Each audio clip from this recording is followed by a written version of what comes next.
بسم اللہ الرحمن الرحیم۔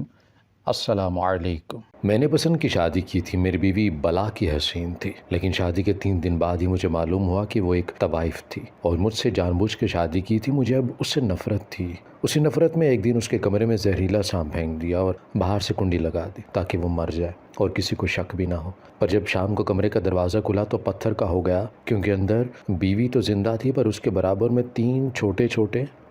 میری بیوی ہنس رہی تھی اور ان سے کوئی بات کر رہی تھی۔ جیسے مجھے دیکھا تو کہنے لگیں کہ تم انسان اعتبار کے قابل نہیں ہوتے، تم نے مجھ سے شادی اس لیے کی کیونکہ میں خوبصورت تھی، پر جیسے ہی تمہیں پتہ چلا کہ میں طوائف تھی مجھے مارنے کی کوشش کرنے لگے تھے۔ مجھے ویسے کہہ دیتے میں تمہیں اچھی نہیں لگتی، میں تمہاری زندگی سے چلی جاتی، میں تم پر بھروسہ کیا، تم سبھی انسان ایک ہی جیسے ہوتے ہو۔ میری بیوی اٹھ کر بیٹھ گئی اور وہ چھوٹے چھوٹے سانپ کھڑکی سے واپس چلے گئے اور میں اپنی جگہ پتھر کا ہو چکا تھا۔ مجھے کچھ بھی سمجھ میں نہیں آ رہی تھی کہ یہ سب کیا ہے، اور میری بیوی بار بار مجھے انسان کہہ رہی تھی تو وہ خود کیا ہے۔ میں اپنی جگہ پر کھڑا تھا جب میری بیوی نے کہا کہ میں یہاں نہیں آنا چاہتی تھی، تمہیں میری ضرورت تھی اور مجھے تمہاری مدد کی ضرورت تھی، میں تمہیں سب کچھ بتانا چاہتی تھی، پر تم نے اس دن میری ایک نہیں سنی۔ تم نے مجھ سے کہا کہ میں محبت کرتا ہوں، تمہارا ماضی کیسا بھی ہو میں ہمیشہ تمہارا ساتھ دوں گا، پر تمہاری محبت تو بس ظاہری خوبصورتی سے ہے۔ میں اپنا بدلہ لے کر تمہاری زندگی سے ہمیشہ کے لیے چلی جاؤں گی، تم انسان کبھی کسی سے وفا نہیں کر سکتے۔ اور تب میں نے پوچھا کہ پریشے کیا مطلب،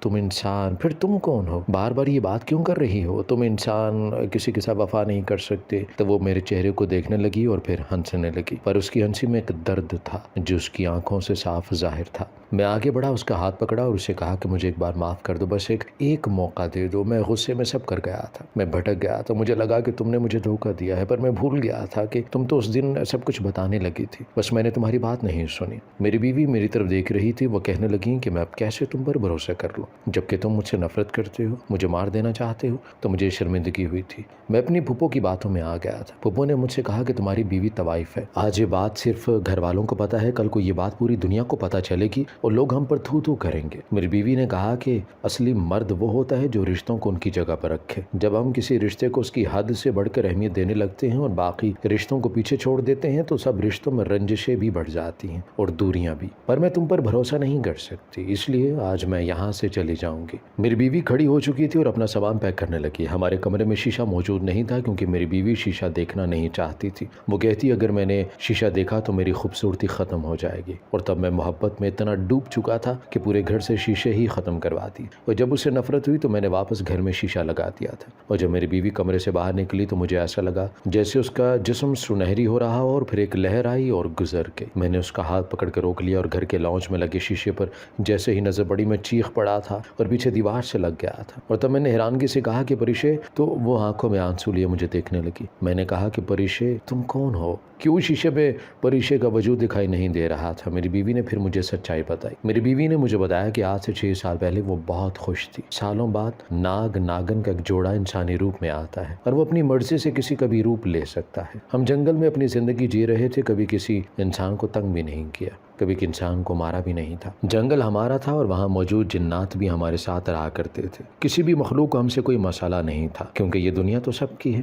اللہ نے تو بہت سی مخلوق پیدا کی ہے، کچھ نظر آتی ہے، کچھ نظروں سے اوجھل ہوتی ہے، کوئی مخلوق کمزور ہوتی ہے اور کوئی نقصان دہ۔ ہم جو مرضی کر لیں پر کبھی انسان نہیں بن سکتے، اور انسان واحد مخلوق ہے جسے اللہ نے اشرف المخلوقات بنایا۔ ساری مخلوق انسان کی غلام ہو سکتی ہے، یہاں تک کہ طاقتور سے طاقتور جن بھی انسان کی قید میں چلا جاتا ہے، پر کبھی انسان کسی کا غلام نہیں بن سکتا۔ ہماری شادی ہوئی، ہر مخلوق کا گھر بار، اولاد، رہن سہن سب کچھ ہوتا ہے، بس وہ انسانوں کی نظروں سے اوجھل ہو سکتا ہے، اور اس پردے کو خود رب تعالیٰ نے قائم کیا ہے، ورنہ انسان ہماری اصل شکلیں دیکھ لیں تو اسی وقت مر جائے۔ ہم انسان کے سامنے انسانی شکل میں جاتے ہیں، اور جب میں اپنے شوہر کے ساتھ شہر جانے والی سڑک پر نکل آئے تو دیکھا کہ کچھ لوگ ایک لڑکی کو اٹھا کر لے کر جا رہے تھے۔ ہم نے اس لڑکی کی مدد کی، اس کی عزت کو بچایا۔ ہاں، جانور تو انسان کو مار دیتے ہیں، کبھی کسی انسان کو بے عزت نہیں کرتے، اور اس دن مجھے احساس ہوا کہ تم انسان تو خود دوسرے انسان کے دشمن ہو جو دوسروں کی بہن بیٹیوں کو نہیں چھوڑتے۔ وہ لڑکی بچ گئی اور اپنے گھر کو لوٹ آئی، اور ہم اپنے گھر پر۔ رات کو جنگل میں کچھ لوگ آئے، وہ مجھے ڈھونڈ رہے تھے کیونکہ میں بہت خوبصورت تھی اور ان لوگوں نے مجھے دیکھا تھا۔ میں اس جنگل کی طرف لوٹی تھی پر وہ جانتے نہیں تھے کہ میں ایک ناگن ہوں، پر پتہ نہیں کیسے ان لوگوں نے میرے شوہر کو پکڑ لیا اور اس کے سر پر چوٹ لگی اور اس کو آگ لگا دی۔ یہ سب اچانک ہوا تھا۔ ہم اپنی اصلی روپ میں جانے کے لیے 30 سیکنڈ لگتے ہیں، پر وہ مجھے چھوڑ نہیں رہے تھے۔ میری آنکھوں کے سامنے میرا شوہر، میرے بچے مر گئے۔ ان لوگوں کو رحم نہیں آیا اور مجھے باندھ کر اپنے اڈے پر لے گئے جہاں پہلے بھی کچھ لڑکیاں قید تھیں۔ اور وہ میری طرف ہَوَس بھری نظروں سے دیکھ رہے تھے۔ جب مجھے بند کر کے وہ وہاں سے لے گئے تو رات کے اندھیرے میں میں اپنے اصلی روپ میں واپس آ گیا اور دروازے کے باہر بیٹھے شخص کو میں نے مار دیا اور ان لڑکیوں کو آزاد کر دیا۔ پر جب میں انسانی روپ میں آ کے لڑکیوں کو آزاد کیا تو وہاں ان لوگوں کا بڑا سردار آ گیا اور اس نے مجھے تھپڑ مارا۔ وہ بھی مجھے دیکھ کر پاگل ہو گیا، کہنے لگا کہ اتنی خوبصورت لڑکی میں نے اپنی زندگی میں کبھی نہیں دیکھی۔ وہ یہ بھول گیا تھا کہ وہاں پر موجود لڑکیاں سب بھاگ چکی ہیں اور وہ مجھے گھسیٹتا ہوا اپنے کمرے میں لے گیا اور میرے ساتھ کچھ نازیبا حرکات کرنے کی کوشش کی، پر میں نے اسے ڈس لیا جس سے اس کی جان چلی گئی اور سب لوگ اکٹھے ہو گئے۔ یہاں سانپ کہاں سے آ گیا؟ میں ابھی تک اپنے شور کے غم سے نہیں نکلی تھی اور وہاں سردار کی کوئی عورت آئی اور مجھے بے ہوش کر کے اپنے ساتھ لے گئی۔ میں ایک کمرے میں بند تھی جب وہاں وہی 3 مرد جنہوں نے میرے شوہر اور بچوں کو مار دیا تھا وہ بھی آ گئے۔ میں ان لوگوں کو مار دینا چاہتی تھی پر نہ جانے کیسے ایک آدمی کے پاس ناگمنی تھی اور وہ نہیں جانتے تھے کہ یہ ناگمنی ہے۔ ان کے سردار کے بعد ان تینوں میں سے بھی ایک کو میں نے مار دیا اور دوسرا مجھے کوٹھے پر لے گیا تھا۔ اس نے میری بھاری رقم موصول کی اور اس نے سونی بھائی سے کہا کہ وہ پہلے خود اس لڑکی کے ساتھ رہنا چاہتا ہے اور میں بھی اسی انتظار میں تھی، اور اس رات میں نے اسے مار دیا اور اپنا بدلہ لے لیا۔ ناگ اور ناگن کے جوڑے میں سے اگر کوئی ایک مر جائے تو دوسرا بدلہ لے کر رہتا ہے، چاہے وہ دنیا کے کسی بھی کونے میں چھپ جائے۔ ناگن اسے ڈھونڈ نکالتی ہے، وہ کبھی کسی کو معاف نہیں کرتی، اور اب مجھے اس تیسرے شخص کی تلاش تھی جس نے میرے شوہر کو زخمی کیا تھا۔ وہ کہتا تھا کہ میں اس کی ہوں، اچھا ہوا سب مر گئے، ہر بار میری عزت بچ جاتی تھی اور مجھے پورا یقین تھا قسمت میرا ساتھ دے گی۔ ان تینوں حیوانوں نے یہ بھی نہ سوچا تھا کہ وہ لوگ جو گناہ کر رہے ہیں اس کا قرض بہت بھاری ہوتا ہے۔ زنا ایک قرض ہوتا ہے جس کو اسی شخص کے اہل و عیال میں سے کسی کو ادا کرنا پڑتا ہے۔ وہ شخص بہت خوش تھا پر اس کے پاس ناگمنی تھی جو مجھے چاہیے تھی۔ میں دوبارہ اپنے روپ میں بھی نہیں جا پا رہی تھی۔ مجھے اس شخص سے بچنا تھا، وہ ناگمنی حاصل کرنی تھی، اپنا بدلہ لے کر جلد از جلد وہاں سے نکلنا تھا۔ پر ابھی تک وہ شخص اور اس کے ساتھ کام کرنے والے باقی لوگ یہ بھی سوچ رہے تھے کہ اب تک جتنے لوگوں کی موت ہوئی ہے وہ سب سانپ کے ڈسنے سے مرے ہیں، پر وہ جانتے نہیں تھے کہ ناگن ان کے درمیان میں موجود ہے۔ میں اس شخص کا انتظار کرنے لگی، اپنے شوہر کو یاد کر کے روتی اور جنگل سے کئی سانپ میری مدد کو آتے اور میں ان کو واپس بھیج دیا کرتی کیونکہ مجھے اپنا بدلہ خود لینا تھا۔ اس میں میری جان بھی چلی جاتی، مجھے اس کی پرواہ نہیں تھی۔ صدیوں بعد تو ناگ اور ناگن ملتے ہیں، انسانی روپ میں آتے ہیں، ان کی شادی ہوتی ہے اور سب لوگوں کو یہ جھوٹ اور بکواس لگتی ہے، جبکہ یہ ایک حقیقت ہے۔ بس کبھی انسانوں نے ہمارے بارے میں جاننے کی کوشش ہی نہیں کی، وہ سب تو چھیننے کے چکر میں رہتے ہیں۔ دن مہینوں میں بدل گئے، وہ بائی مجھے مارتی، کہتی کہ تمہیں یہاں فری میں نہیں رکھا، لاکھوں دیے ہیں اور تم یہاں آنے پر آنے والوں کو خوش بھی نہیں کرتی ہو۔ میں نے سوچا تھا کہ اس عورت کو بھی ختم کر دیتی ہوں جو اتنی بے سہارا اور مجبور لڑکیوں کو اغوا کر کے یہاں رکھا ہوا تھا، اور پولیس والے بھی خود انہی لڑکیوں کے پاس راتیں گزارتے تھے۔ کوئی بھی ایماندار شخص نہیں ملا تھا جس پر بھروسہ کر کے میں اس کو کوٹھے کو ہمیشہ کے لیے بند کروا سکتی۔ میں رات کو نکلتی تھی تاکہ مجھے وہ شخص مل جائے، میں کسی طرح اس سے ناگمنی چھین سکوں اور اس کو اس کے انجام تک پہنچا سکوں، پر وہ شخص نہ جانے کہاں چلا گیا تھا۔ میں اس کا انتظار کرنے لگی تھی۔ کوٹھے پر مجھ سے کام لیا جانے لگا اور دیکھتے ہی دیکھتے کوٹھے پر رش رہنے لگا تھا۔ سونی بائی مجھ سے کہتی کہ تمہارے آنے سے ہمارے وارے نیارے ہو چکے ہیں، تم نے تو ہماری قسمت بدل کے رکھ دی ہے۔ اسی رات وہاں ایک لڑکی آئی، وہ بہت زخمی تھی، اس کو کسی جگہ سے اغوا کیا گیا تھا۔ وہ مجھے کہنے لگی کہ مجھے بچا لے، مجھے اس کوٹھے پر نہیں رہنا، میری ماں گھر پر میرا انتظار کر رہی ہوگی، میری ایک چھوٹی بہن ہے، اگر میں گھر نہ گئی تو میری ماں جیتے جی مر جائے گی، میری زندگی تباہ ہو جائے گی، پلیز مجھے بچا لے۔ وہ میرے گلے لگ کر رو رہی تھی اور سونی بائی نے کہا کہ یہاں ہزاروں لڑکیاں آتی ہیں، بس ایک رات کی بات ہوتی ہے، وہ پھر ہمیشہ کے لیے اسی کوٹھے کی ہو جاتی ہیں۔ یہاں پر تو لوگ دن کے اجالے میں آنے سے گھبراتے ہیں اور تم وہ چڑیا ہو جس کے آج رات میں پر کاٹ دوں گی۔ وہ لڑکی ایمان بہت معصوم تھی اور مجھے اس کی زندگی کو بچانا تھا۔ میں نے اسے کہا کہ میں تمہیں یہاں سے نکال سکتی ہوں پر میری ایک شرط ہے، تو وہ کہنے لگی ہر شرط مجھے منظور ہے۔ میں نے کہا کہ اس کوٹھے سے نکلنا آسان نہیں ہے، میں تو بہت آسانی سے نکل سکتی ہوں پر تم نہیں نکل سکتی۔ مجھے یہاں 2 سال ہو چکے ہیں، میں کسی شخص کے انتظار میں ہوں اور ہر روز یہاں رقص کرتی ہوں۔ میں نے اسے بہت سارے پیسے دیے اور کہا کہ ان پیسوں کو غلط مت سمجھنا بلکہ اپنی ماں اور گھر پر خرچ کرنا، یہ میری محنت کے پیسے ہیں، یا یوں سمجھ لو کہ یہ ایک ناگن کی خوبصورتی کے پیسے ہیں۔ اور وہ حیران ہو کر میری طرف دیکھ رہی تھی۔ میں نے کہا کہ تمہیں کسی طرح مجھے شخص کو تلاش کر کے دینا ہوگا جس کو میں ڈھونڈ رہی ہوں۔ تو وہ مجھ سے اس شخص کا حلیہ پوچھنے لگی اور میرے لیے حیرت کی کوئی انتہا نہ رہی جب اس نے ایک کاغذ پر مجھ سے اس شخص کا حلیہ پوچھ کر اس کی تصویر پینسل سے بنا ڈالی اور میں وہ کاغذ سنبھال کر رکھ لیا اور اس لڑکی کو رات کے وقت بہت چالاکی سے وہاں سے نکال دی، کیونکہ میں نے سونی بائی کو مار دیا تھا۔ وہاں سے بھاگ دوڑ میں تھی اور میں نے اس لڑکی ایمان کو وہاں سے نکال دیا اور وہ مجھے اپنے گھر لے کے، جہاں میں نے اس کی ماں سے کہا کہ آپ کی بیٹی کا ایکسیڈنٹ ہو گیا تھا۔ ایمان پہلے زخمی تھی، اس کی ماں کو اصلی بات نہیں بتائی تھی۔ صبح کے 4 بج رہے تھے اور ایک ماں کو اپنی اولاد کی بہت فکر ہوتی ہے، یہ بات مجھ سے زیادہ کون سمجھ سکتا ہے۔ ماں چاہے انسان کی ہو یا جانور کی، اسے اپنے بچے بہت پیارے لگتے ہیں۔ میں ایمان کے گھر 2 دن رہی۔ وہ بہت نیک لڑکی اور اچھی لڑکی تھی۔ وہ جان چکی تھی کہ میں ناگن ہوں۔ وہ ہر روز میرے ساتھ اس شخص کو تلاش کرنے نکل پڑتی، پر وہ شخص مجھے نہیں مل رہا تھا۔ میرے پاس اس کی تصویر تھی جو ایمان نے مجھے بنا کر دی تھی، پر کوئی بھی اس کو پہچان نہیں رہا تھا۔ پھر ایک دن ایمان کی ماں سے کہہ رہی تھی کہ لڑکی اتنی خوبصورت ہے، اس کا آگے پیچھے بھی کوئی نہیں کیا؟ اب تو محلے والے بھی آتے جاتے گھر میں جھانکتے ہیں، کچھ کی تو نیتیں بھی خراب ہو چکی ہیں۔ تم اس لڑکی سے کہو کہ اپنے گھر جائے۔ اور اس سے پہلے کہ ایمان مجھے کچھ کہتی میں وہاں سے خود ہی نکل آئی تھی۔ اس دن میں بہت روئی تھی، پر جب تک میں اپنے شوہر کے قاتل کو مار نہ دیتی میں چین سے نہیں بیٹھ سکتی تھی۔ میں نے واپس نہ جانے کا فیصلہ کیا تھا، اور نہ اب کوئی ٹھکانہ تھا نہ کسی کا ساتھ جس کی مدد سے میں کامیاب ہو سکتی۔ پھر اس رات مجھے تم ملے، اپنی ڈیوٹی سے واپس آ رہے تھے، اور مجھے دیکھ کر بہت خوشی ہوئی۔ تم ایک ایماندار پولیس والے ہو، اور اس لیے میں نے ان تمام لوگوں کو گرفتار کروا دیا جنہوں نے نہ جانے کتنی ماؤں کی گودوں کو جاڑ کر رکھ دیا تھا۔ پر دوسرے مردوں کی طرح تم بھی میری خوبصورتی کو دیکھ کر گھائل ہو گئے اور میرے ارد گرد چکر لگانے لگے۔ میں جہاں جاتی تم وہاں پر پہنچ جاتے اور مجھ سے بات کرنے کے بہانے تلاش کرتے۔ میں سمجھ چکی تھی کہ تم کیا چاہتے ہو، پر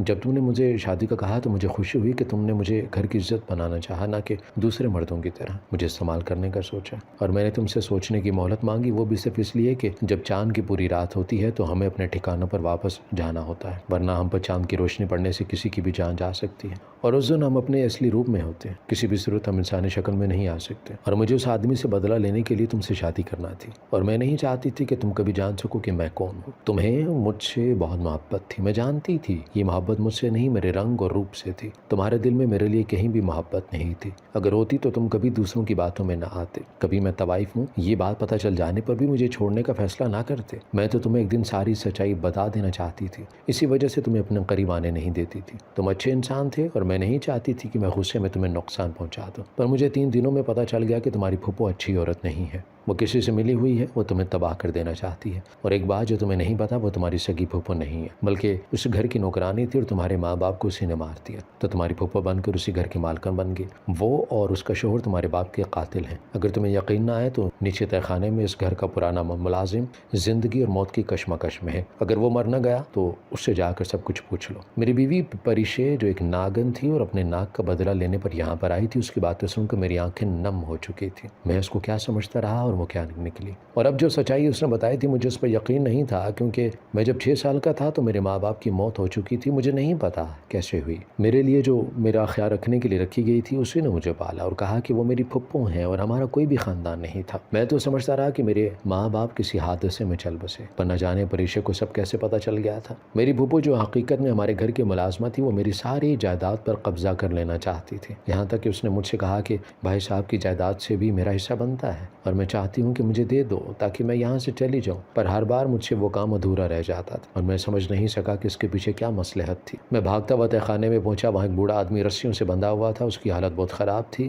میں اسے ہاسپٹل لے کر پہنچا اور ہوش آنے پر اس نے سب کچھ مجھے بتا دیا۔ مجھے حیرت تھی کہ میرے گھر میں ایک تہہ خانہ بھی ہے اور میں اس بات سے انجان تھا۔ پتہ نہیں کیسے مجھے سب کچھ پتہ نہ چل سکا اور پریشے نے 3 دن میں سب کچھ جان لیا تھا۔ میں گھر واپس آ گیا تھا، پر میری بیوی پریشے کو پورے گھر میں دیکھا، وہ وہاں سے جا چکی تھی۔ میں اسے چھوڑنا نہیں چاہتا تھا، اس کی حقیقت جو بھی تھی میں اسے اپنے ساتھ اس گھر میں رکھنا چاہتا تھا۔ میں پریشے کو آوازیں دے رہا تھا، اس کو پاگلوں کی طرح ڈھونڈ رہا تھا۔ 4 دن گزر چکے تھے پر وہ مجھے کہیں نہیں ملی تھی۔ مجھے ایسا لگ رہا تھا کہ جیسے میں سچ میں اس سے محبت کرنے لگا تھا، اور پھر مجھے اس لڑکی ایمان کا خیال آیا تھا جس محلے کا پریشے نے ذکر کیا تھا۔ میں وہاں پر چلا گیا، پر مجھے اس کے گھر کا نہیں پتا تھا۔ اتنے بڑے محلے میں اسے کہاں تلاش کرتا۔ جب ایک گھر سے بچوں کو نکلتے دیکھا تو میں نے کہا کہ یہاں کسی ایمان کو جانتے ہو جو اپنی ماں اور بہن کے ساتھ رہتی ہے؟ تو اس بچے نے کہا کہ ٹیچر ایمان کا گھر یہی ہے۔ تو میں سیدھا اس کے گھر اس کے دروازے پر دستک دی اور ایک لڑکی نے دروازہ کھولا۔ میں نے کہا کہ مجھے ایمان سے ملنا ہے، تو وہ کہنے لگی میں ہی ایمان ہوں۔ تو میں نے کہا کہ آپ پریشے کو جانتی ہیں؟ تو وہ کہنے لگی جی پریشا میری دوست ہے، وہ کل آئی تھی، کہہ رہی تھی کہ اسے اس کا مجرم مل چکا ہے، اب وہ ہمیشہ کے لیے واپس جا رہی ہے۔ میں نے کہا کہ میں حیدر ہوں، میں ایک بار پریشا سے ملنا چاہتا ہوں۔ تو وہ مجھے کہنے لگی میں جانتی ہوں آپ اس کے شوہر ہیں، اس نے کئی دفعہ آپ کا ذکر کیا ہے، پر مجھے اس کا کچھ نہیں پتا، وہ خود آتی ہے ملنے، اور میں مایوس واپس لوٹ آیا تھا۔ نہ جانے کون سا جنگل تھا جہاں سے وہ انسانوں کے درمیان آئی تھی،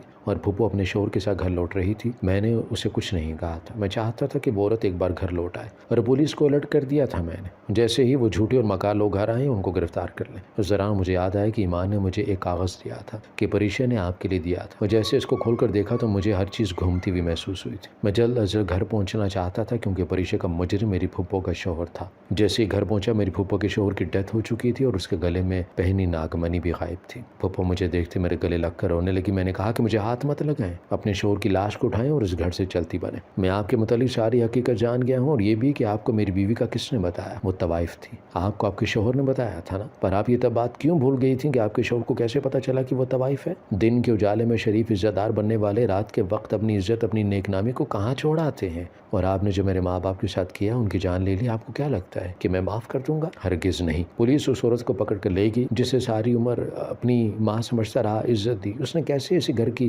مالک کو مار کر خود قبضہ کر کے بیٹھی تھی، اور اس کا شوہر وہ اپنے انجام کو پہنچ چکا تھا۔ میں اپنے کمرے میں چلا گیا جہاں میری بیوی رہا کرتی تھی۔ وہ میرے پاس 3 دن رہی تھی۔ اس نے میری آنکھیں کھول دی تھی، ورنہ یہ لوگ نہ جانے میرے ساتھ کیا کرتی، اور میں جان ہی نہیں سکا پریشا جس کو ڈھونڈ رہی ہے وہ اسی گھر میں رہتا ہے۔ میں نے اس کمرے میں جس میں پریشا رہا کرتی تھی ہمیشہ کے لیے بند کر دیا تھا۔ مجھے اس سے سچ میں محبت ہو چکی تھی اور میں نے ایمان سے شادی کر لی تھی۔ اس کی ماں اور چھوٹی بہن کو بھی اپنے ساتھ اپنے گھر میں لے آیا تھا۔ میں ایمان سے کبھی شادی نہ کرتا اگر پریشا مجھ سے نہ کہتی۔ جب اس نے اپنا بدلہ لے لیا تھا تو کچھ دنوں بعد میرے پاس واپس آئی۔ اس نے کہا کہ جب اسے یاد کروں گا تو وہ آئے گی۔ پھر ایمان کی زندگی خطرے میں ہے کیونکہ پہلے بھی اس کے چچا نے اس کو بیچ ڈالا تھا اور ابھی وہ اس کے گھر کے چکر لگا رہا ہے۔ میں نے اس کے چچا کو سبق سکھا دیا تھا، پریشا انسان نہیں تھی، پھر بھی دوستی نبھا کے۔ ایمان سے شادی کے بعد ہماری پہلی بیٹی پیدا ہوئی۔ میں نے اس کا نام پریشا ہی رکھا تھا۔ محبت کسی بھی روپ میں ہو سکتی ہے اور میرے 2 بیٹے اور 1 بیٹی ہے۔ آج بھی جب میں اداس ہو کے گھر سے باہر نکل جاتا ہوں تو پریشا مجھ سے ملنے آتی ہے، پر وہ ہم انسانوں کے بیچ رہنا نہیں چاہتی۔ وہ کہتی ہے کہ اللہ نے ہماری جو حد